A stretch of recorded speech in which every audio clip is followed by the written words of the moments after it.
ഈ വാർത്തകൾ നിങ്ങൾക്കായി അവതരിപ്പിക്കുന്നു Aishwarya family restaurant and fast food. KP Nooruddin സാഹിബിന്റെ 9ാം ചരമവാർഷിക ദിനത്തിൽ ടൗൺ ബാങ്കിന്റെ ചെറുപുഴ ശാഖയിൽ വെച്ച് പുഷ്പാർച്ചനയും അനുസ്മരണവും നടത്തി. രാഷ്ട്രീയ സാമൂഹ്യ വിദ്യാഭ്യാസ സഹകരണ മേഖലയിൽ നിസ്സീമമായ സേവനം നടത്തി അസാമാന്യമായ പ്രഭാവം സൃഷ്ടിച്ച നേതാവായിരുന്നു നൂറുദ്ദീൻ സാഹിബ്. പൊതുപ്രവർത്തകർക്ക് അദ്ദേഹം മാതൃകയായിരുന്നു. അഴിമതിരഹിതവും സംശുദ്ധവുമായ പ്രവർത്തനത്തിലൂടെ സാധാരണക്കാർക്ക് വേണ്ടി ജീവിതം സമർപ്പിച്ച നൂറുദ്ദീൻ സാഹിബ് മന്ത്രി എന്ന നിലയിലും khadi board chairman, KSFE chairman, town bank സ്ഥാപകൻ, മഹാത്മാ കോളേജ് സ്ഥാപക പ്രസിഡന്റ്, ആരോഗ്യ ആശുപത്രി സ്ഥാപകൻ, സർവോപരി മികച്ച രാഷ്ട്രീയ നേതാവ് എന്നീ നിലകളിലെല്ലാം എന്നും സ്മരിക്കപ്പെടുന്നു എന്നതിൽ സംശയമില്ല. അദ്ദേഹത്തിന്റെ ഓർമ്മകൾക്ക് മുന്നിൽ പ്രണാമം അർപ്പിച്ചുകൊണ്ട് ചേർന്ന ചടങ്ങ് bank chairman V. Krishnan master ഉദ്ഘാടനം നിർവഹിച്ചു. KK Suresh master, A. Balakrishnan, TP Chandran, Salim Thekkattil, Joicy Shaji, Pranav കരേള, M. Sajeevan എന്നിവർ സംസാരിച്ചു. അറിയപ്പെടുന്ന പ്രമുഖനായ നേതാവായി മാറി വിവിധ സ്ഥാപനങ്ങൾ ഉണ്ടാക്കി രാജ്യത്തെ ഒരു മാതൃകാപരമായ പ്രവർത്തനം നടത്താൻ കഴിഞ്ഞിട്ടുള്ള ഒരു വലിയ മഹാമനസ്കനാണ് അദ്ദേഹം. നൂറുദ്ദീൻ സാഹിബ് നമ്മുടെ പ്രദേശത്ത് ഓലയമ്പാടിക്കടുത്തുള്ള കുറ്റൂരിന്റെ സമീപത്ത് ജനിച്ച ആളാണ്. വിദ്യാഭ്യാസം കൊണ്ട് വലിയ പദവിയിലെത്തിയില്ലെങ്കിലും പ്രവർത്തനം കൊണ്ട് അദ്ദേഹം കേരളത്തിലെ ഏറ്റവും വലിയ നേതാക്കളോടൊപ്പം വളർന്നു വന്ന ഒരു അത്ഭുത പ്രതിഭാസമാണ്. സാധാരണക്കാർക്കൊന്നും മനസ്സിൽ പോലും സങ്കല്പിക്കാൻ കഴിയാത്ത രീതിയിൽ വളർന്ന ആളാണ് അദ്ദേഹം. കേരളത്തിന്റെ മുഖ്യമന്ത്രിയായ കരുണാകരൻ ലീഡർ, അതുപോലെ AK ആന്റണി, അതുപോലെയുള്ള ഉയർന്ന നേതാക്കളോടൊപ്പം EK നായനാരുടെ മന്ത്രിസഭയിൽ മന്ത്രി ആയിട്ട് പോലും കരുണാകരന്റെ മന്ത്രിസഭയിലും ഒക്കെ വളർന്ന് ഒരു വലിയ സാധാരണക്കാരുടെ പ്രതിനിധിയായി പ്രവർത്തിച്ച ആളാണ് അദ്ദേഹം. നൂറുദ്ദീൻ സാഹിബ് വളരെ ചെറുപ്പം മുതൽ തന്നെ ഞാൻ അറിയുന്ന ഒരാളാണ്. ഞാൻ സ്കൂൾ പഠിക്കുന്ന കാലം മുതൽ അദ്ദേഹവുമായി ബന്ധമുണ്ട്. 1956-57 മുതൽ ഞാൻ അദ്ദേഹത്തോടൊപ്പം പ്രവർത്തിച്ച ഒരാളാണ്. മരിക്കുന്നത് വരെയും ഞാൻ അദ്ദേഹത്തിന്റെ കൂടെയും അയാൾ എന്റെ കൂടെയും ഉണ്ടായിരുന്നു. നാട്ടിലെ എല്ലാ കാര്യങ്ങൾക്കും അദ്ദേഹം ഇടപെടുമായിരുന്നു. ചെറുപുഴ, പെരിങ്ങോമ്പേക്കര പഞ്ചായത്ത്, എരപ്പൻകുറ്റൂർ, ഈസ്റ്റലേരി മുതലായ പ്രദേശങ്ങളിലെല്ലാം പയ്യന്നൂർ അടക്കം ഓരോ വീടിലും നടന്നു ചെന്ന് വീടുകളിലെ പ്രശ്നങ്ങൾ മനസ്സിലാക്കി അവർക്ക് അതാചകത്ത് ചുമലിൽ തട്ടിക്കൊണ്ട് ആശ്വാസം നൽകി ചിരിച്ചുകൊണ്ട് മറുപടി പറയുന്ന ഒരു സാധാരണ പ്രവർത്തകൻ എല്ലാവരുടെയും മനസ്സിലിങ്ങനെ സ്ഥാനം പിടിച്ചതാണ്. അതുപോലെ തന്നെ ഉയർന്ന നിലയിലുള്ള നേതാക്കൾ അവരുമായും വളരെ സൗഹൃദമായി. ചെറുപുഴയെ സംബന്ധിച്ച് അദ്ദേഹത്തെ മറക്കാൻ കഴിയില്ല. കാരണം ചെറുപുഴ എന്ന് പറയുന്ന ഈ പുഴയിൽ കാക്കടവ് ഡാം പണിയുമ്പോൾ 1956 മന്ത്രിസഭ, 57 EMS മന്ത്രിസഭയാണ് കാക്കടവ് ഡാമിന്റെ കാര്യം തീരുമാനിച്ചത്. അന്നത്തെ ജലസേചന മന്ത്രിയായിരുന്ന VR കൃഷ്ണയ്യർ പ്ലാൻ ചെയ്തതാണ്. നമ്മുടെ കാങ്കോൽ ആലപ്പടവ് പഞ്ചായത്തിന്റെ കാങ്കോൽ മുതൽ ഇങ്ങോട്ടുള്ള പ്രദേശങ്ങളിലൊക്കെ വെള്ളം കിട്ടുന്നതിന് വേണ്ടിയുള്ള, അങ്ങോട്ടുള്ള പ്രദേശങ്ങളിലേക്ക് വെള്ളം കിട്ടുന്നതിന് വേണ്ടി കാക്കടവിലാണ് കെട്ടാൻ തീരുമാനിച്ചത്. പക്ഷെ അത് നടപ്പിലാക്കുന്നത് 1980-ലാണ്. 56-ൽ നടപ്പിലാക്കാൻ തീരുമാനിച്ചു. പക്ഷെ 56-ന് ശേഷം ഒരുപാട് ജനങ്ങൾ കുടിയേറ്റക്കാർ ഈ നാട്ടിൽ വന്നു. അവരാണ് ഈ കാടിനെ ഒരു നാടാക്കി മാറ്റിയത്. മറ്റൊരു ഞാൻ എന്റെ ചെറുപ്പത്തിൽ ഇവിടെ വന്നപ്പോൾ തന്നെ ഇതുപോലെ കാടാണ്. ആ കാടിനെ നാടാക്കി മാറ്റിയവരാണ് കോട്ടയം, കൊല്ലം, ആലപ്പുഴ ജില്ലയിൽ നിന്ന് വന്നിട്ടുള്ള മലയോര കർഷകർ. അവരിവിടെ വന്ന് അധ്വാനിച്ച് എല്ലാം ഉണ്ടാക്കി സ്കൂളുകളും കോളേജുകളും അതുപോലെ വിദ്യാഭ്യാസ സ്ഥാപനങ്ങൾ, മറ്റ് സ്ഥാപനങ്ങളിൽ, സഹകരണ സ്ഥാപനങ്ങൾ ഉണ്ടാക്കിയതിനു ശേഷം ഇതൊക്കെ വിട്ടെറിഞ്ഞു പോയിരുന്ന ഒരവസ്ഥ വന്നപ്പോൾ ഇവിടുത്തെ കർഷകർ സമരത്തിനിറങ്ങി. ആ സമരത്തിന്റെ നേതൃത്വം ഏറ്റെടുത്തുകൊണ്ട് അദ്ദേഹം നായനാരുടെ മന്ത്രിസഭയിലും പിന്നീട് കരുണാകരന്റെ മന്ത്രിസഭയിലും വളരെ ശക്തമായി സമരം നടത്തിയിട്ടാണ് ആ പദ്ധതി ഒഴിവാക്കിയത്. സ്ഥാപനം, വൈനോ കോപ്പറേറ്റീവ് ബാങ്ക് ഉൾപ്പെടെയുള്ള വൻകിട സ്ഥാപനങ്ങൾ അദ്ദേഹം തൊട്ടതെല്ലാം പൊന്നാക്കിയ ഒരു അമാനുഷനാണ്. അദ്ദേഹത്തെ സംബന്ധിച്ച് വ്യക്തിപരമായി ഏറെ അടുപ്പവും എനിക്കില്ലെങ്കിൽ പോലും വളരെ നന്നായി അറിയുന്നവരാണ്.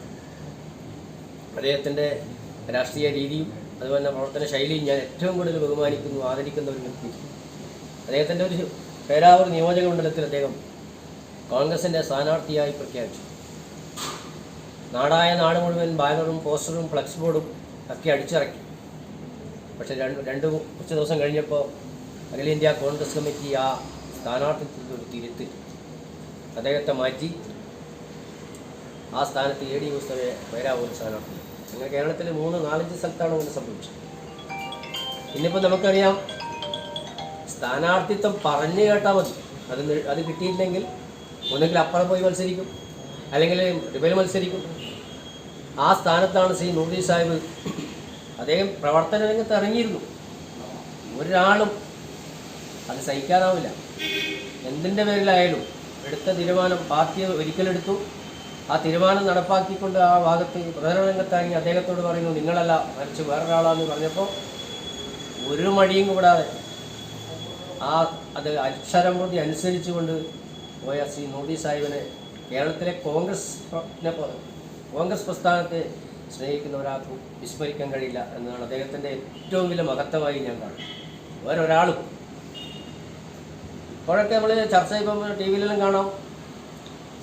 ഒരാളിപ്പോൾ ഈയിടെ നമ്മുടെ നിലമ്പൂരിൽ ഒരു സ്ത്രീ കൃഷ്ണ മാസ്റ്റർ മുഖാന്തരം നൂർദീൻ സാഹിബുമായി കുറേയൊക്കെ അടുപ്പം ഉണ്ടായ ഒരാളായിരുന്നു ഞാൻ. രാഷ്ട്രീയത്തിൽ ഞാൻ കണ്ടിട്ടുള്ളതിൽ വെച്ച് ഏറ്റവും വിഭിന്നനായ ഒരു വ്യക്തിയാണ് അദ്ദേഹം എന്ന് പറയാതിരിക്കാൻ സാധിക്കില്ല. അദ്ദേഹം ഏത് സ്ഥാനത്തിരുന്നാലും വലിയ ആളോടും ചെറിയ ആളോടും ഒരുപോലെ പെരുമാറാൻ സാധിക്കും. കൂടാതെ കേരളത്തിലെ വളരെയേറെ അഴിമതികൾ നടക്കാൻ സാധ്യതയുള്ള വനം, സ്പോർട്സ്, മൃഗസംരക്ഷണ വകുപ്പുകളൊക്കെ കൈകാര്യം ചെയ്ത് ആ കാലഘട്ടത്തിലൊക്കെ ആളുകൾ പറയുമായിരുന്നു നൂർദീൻ സാഹിബിന് വലിയ പണമുണ്ടാക്കാൻ സാധിച്ചു ഇതുകൊണ്ട് എന്ന്. പക്ഷേ നൂർദീൻ സാഹിബിൻ്റെ വീട്ടിൽ 2-3 പ്രാവശ്യം പോയ ഒരാളാണ് ഞാൻ. ആ വീട് ഇപ്പോൾ അതിന് മാറ്റം വന്നോ ഒരു പക്ഷേ കൃഷ്ണമാഷ്കറിയാം. ആ വീട്ടിൽ പോയ ഒരാൾ, അയാളുടെ പൊതുജീവിതത്തിൻ്റെ സംശുദ്ധിയുടെ സ്മാരകമാണ് ആ വീട് എന്നാണ് എൻ്റെ അഭിപ്രായം. വളരെ ചെറിയൊരു വീട്. എത്രയോ 50 വർഷങ്ങൾക്ക് മുമ്പ് നമ്മുടെ വീടുകളിലൊക്കെ തറയിടുന്ന മൊസൈക്ക് എന്നാണെന്ന് അങ്ങനെ പറഞ്ഞു കേൾക്കുക. ആ മൊസൈക്ക് ഇട്ട വീട് അത് അതുപോലെ കിടക്കുന്നു. ഒരു മാറ്റവും വരുത്താൻ അദ്ദേഹത്തിന് സാധിച്ചിട്ടില്ല. ഈ പദവികളൊക്കെ വഹിച്ചപ്പോഴും മന്ത്രി എന്ന് മാത്രമല്ല, KSFയുടെ ചെയർമാൻ, ഖാദി ബോർഡിൻ്റെ വൈസ് ചെയർമാൻ, കോളേജിൻ്റെയൊക്കെ ചെയർമാനായാൽ ഉണ്ടാകുന്ന സൗകര്യങ്ങൾ അറിയാം. മഹാത്മാഗാന്ധി കോളേജ് ഉണ്ടാക്കി അതിന് ദീർഘകാലം അതിൻ്റെ ചെയർമാനായിരുന്നു. പണം കയ്യിലിട്ട് അമ്മാനമാടാൻ സാധിക്കുന്ന സ്ഥാനങ്ങളിരുന്ന അദ്ദേഹം തീർത്തും സംശുദ്ധമായി ജീവിച്ചു. കോൺഗ്രസ്സുകാർക്ക് ഏറ്റവും മാതൃകയാക്കാൻ പറ്റുന്ന രീതിയിലുള്ള പ്രവർത്തനങ്ങളുമായി കടന്നുപോയി. എന്ത് പ്രകോപനങ്ങളുണ്ടെങ്കിലും അത് നല്ല രീതിയിൽ പാർട്ടിക്കുള്ളിലായാലും പൊതുസമൂഹത്തിലും കൈകാര്യം ചെയ്യാൻ അദ്ദേഹത്തിന് സാധിച്ചിട്ടുണ്ട്. നൂർദീൻ സാഹിബിൻ്റെ 9ാം ചരമവാർഷിക അനുസ്മരണമാണ് നമ്മളിന്ന് ഇവിടെ ആചരിക്കുന്നത്. മരണാനന്തരം ഒരു നേതാവ് ജനഹൃദയങ്ങളിൽ സ്ഥാനം പിടിക്കും എന്നുള്ളതിൻ്റെ ഉത്തമ ദൃഷ്ടാന്തമാണ് നമ്മുടെ നൂർദീൻ സാഹിബിൻ്റെ പ്രവർത്തനങ്ങളും അതുപോലെ തന്നെ അദ്ദേഹത്തിൻ്റെ രാഷ്ട്രീയ പ്രവർത്തനങ്ങളിലും ഭരണപരമായ നേട്ടങ്ങളും നമ്മുടെ മുന്നിൽ കാഴ്ചവെച്ചിരിക്കുന്നത്. നമുക്കറിയാം, എളിമയിൽ നിന്ന് താഴെക്കടയിൽ നിന്നും ഉയർന്നു വന്ന KPCCയുടെ ട്രഷററായും അതുപോലെ തന്നെ വനം മന്ത്രിയായും അതുപോലെ ഖാദി ബോർഡ് ചെയർമാനായും സമൂഹത്തിലെ ഉന്നത പദവികളിലേക്ക് എത്തുകയും അതുപോലെ തന്നെ എങ്ങനെ ജനങ്ങളെ സേവിക്കണം എന്നുള്ളതിൻ്റെ ഒരു ഉത്തമ മാതൃകയാണ്. നമുക്കറിയാം, ഈ നാട്ടിൽ അനേകം സഹകരണ സ്ഥാപനങ്ങളും അതുപോലെ തന്നെ വിദ്യാഭ്യാസ സ്ഥാപനങ്ങൾ അതുപോലെ തന്നെ സാംസ്കാരിക പ്രവർത്തനങ്ങൾ അങ്ങനെ എല്ലാ നിലയിലും മുന്നോട്ട് ജനങ്ങളുടെ ഇടയിൽ നിന്ന് പ്രവർത്തിച്ച് ജനങ്ങൾക്കും അതുപോലെ തന്നെ നാടിനും ഉപകാരപ്രദമാകുന്ന രീതിയിൽ അദ്ദേഹത്തിൻ്റെ സേവനം നമുക്ക് നൽകിയിട്ടുണ്ട്.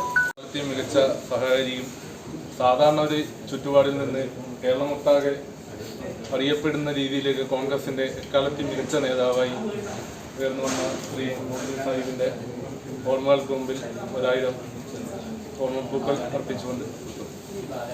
നമുക്കറിയാം, ഒരു ജനകീയ നേതാവ് എങ്ങനെയായിരിക്കണമെന്ന് നമ്മുടെ നാടിന് ഒരു ഉത്തമ മാതൃകയായി പ്രവർത്തിച്ച് കാണിച്ചു തന്ന നമ്മുടെ നൂർദീൻ സാഹിബിൻ്റെ ഇന്ന് നമ്മളിവിടെ ഒത്തുകൂടി ഈ ഓർമ്മയ്ക്ക് മുൻപിൽ നമ്മളിവിടെ പുഷ്പാർച്ചന അർപ്പിക്കുന്നുണ്ടെങ്കിൽ ആ ഒരു നേതാവ് എങ്ങനെയാണ് പ്രവർത്തിച്ചതെന്ന് ലോകത്തെ ഉത്തമ ബോധ്യത്തോടെ നോക്കിക്കണ്ട ഒരു നാടാണ് നമ്മുടെ ചെറുപുഴ അടക്കമുള്ള ഒരു നാട്.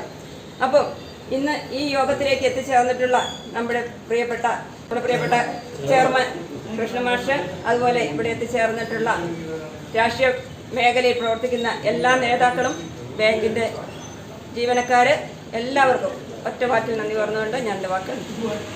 ആരും കൊതിക്കുന്ന രുചിയുടെ പെരുമ തീർത്ത് പകരം വയ്ക്കാനാവാത്ത സേവന മികവുമായി ചെറുപുഴ ചിറ്റാരിക്കൽ റോഡിൽ നല്ലോമ്പുഴ ഗ്യാസ് ഏജൻസിക്ക് സമീപത്തായി പ്രവർത്തനം ആരംഭിച്ചിരിക്കുന്നു Aishwarya family restaurant and fast food. സ്വദേശത്തെയും വിദേശത്തെയും രുചിവൈവിധ്യങ്ങളുടെ പെരുമഴ തീർത്ത് hot and cool, veg and non veg, Chinese food മുതലായവ AC, non AC dining സൗകര്യത്തോടുകൂടി.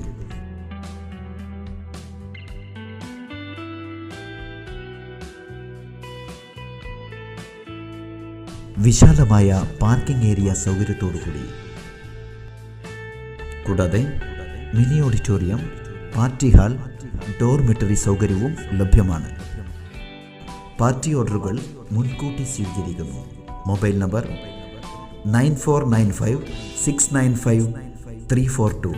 Another number 9446775079. Aishwarya family restaurant and fast food.